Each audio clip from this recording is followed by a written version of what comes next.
আসসালামু আলাইকুম বন্ধুরা, আমার চ্যানেলে আপনাদের সবাইকে স্বাগত জানাই। বন্ধুরা, আমি আবারও নিয়ে চলে এসেছি আপনাদের কাছে একটা দারুণ রেসিপি। এর জন্য আমি সবার প্রথমে একটা বড় সাইজের পেঁয়াজ কেটে নেব একটা বড় সাইজের টমেটো। চটজলদি এটা রান্না হয়ে যায়। এবার আমি এখানে নিয়েছি দুটো মিডিয়াম সাইজের আলু। এটাও আমি ছুলে কেটে নেব। আপনারা সবজি নিজেদের পছন্দ অনুযায়ী নিয়ে নেবেন। বাড়িতে যা ছিল আমি তাই দিয়েই এই রেসিপি আজকে রান্না করেছি। এবার পেঁপে ছুলে কেটে নিয়েছি, মাঝের যে অংশ থাকে সেটাও বাদ দিয়েছি। এবার পেঁপে আর আলু আমি ডুমো ডুমো করে কেটে নেব। কেটে আমি জল দিয়ে ধুয়ে নেব। দেখুন সবজি ধোয়া হয়ে গেছে।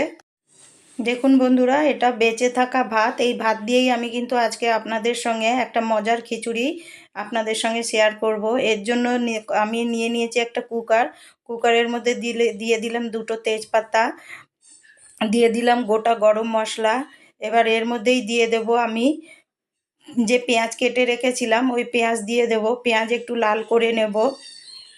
এর মধ্যেই দিয়ে দেব কিছুটা লবণ স্বাদ অনুযায়ী। এবার দিয়ে দেব কটা কাঁচা লঙ্কা, যে যেরম ঝাল খাবেন সেই অনুযায়ী লঙ্কা দেবেন। দিয়ে আর একটু এটা ভালো করে লাল করে নেব। এবার এর মধ্যে দিয়ে দিচ্ছি পেঁপে আর আলু কেটে রেখেছিলাম। এটা 5 মিনিট মতন আমি খুব সুন্দর করে ভেজে নেব। এবার দিয়ে দিচ্ছি একটা বাটা মশলা, জিরে, ধনে, গোলমরিচ, আদা, রসুন আর হলুদ। এটা বেটে রেখেছিলাম। আমি এখানে নিয়েছি পাঁচমেশালি ডাল। আপনারা যে কোনো ডাল দিয়ে করতে পারেন।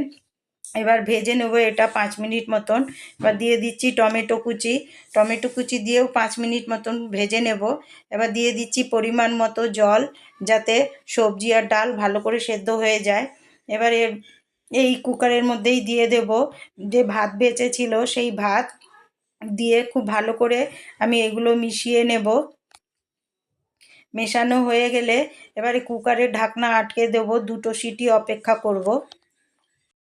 দেখুন 2 সিটি হয়ে গেছে আর কুকারের গ্যাস সব বেরিয়ে গেছে।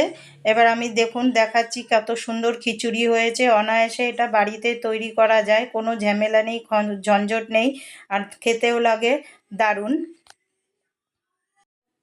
এবার গরম গরম পরিবেশন করে দিচ্ছি। চলে আসুন আপনারাও বাড়িতে আমার গরম গরম খিচুড়ি খাওয়ার জন্য।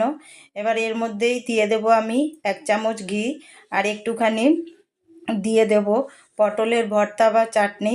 বন্ধুরা, আমার রেসিপি যদি আপনাদের ভালো লাগে তাহলে প্লিজ আমাকে সাপোর্ট করবে, আমার পাশে থাকবেন। আমার রেসিপিকে লাইক শেয়ার কমেন্ট করতে ভুলবেন না। দেখা হচ্ছে তাহলে আবার পরের ভিডিওতে। আল্লাহ হাফিজ।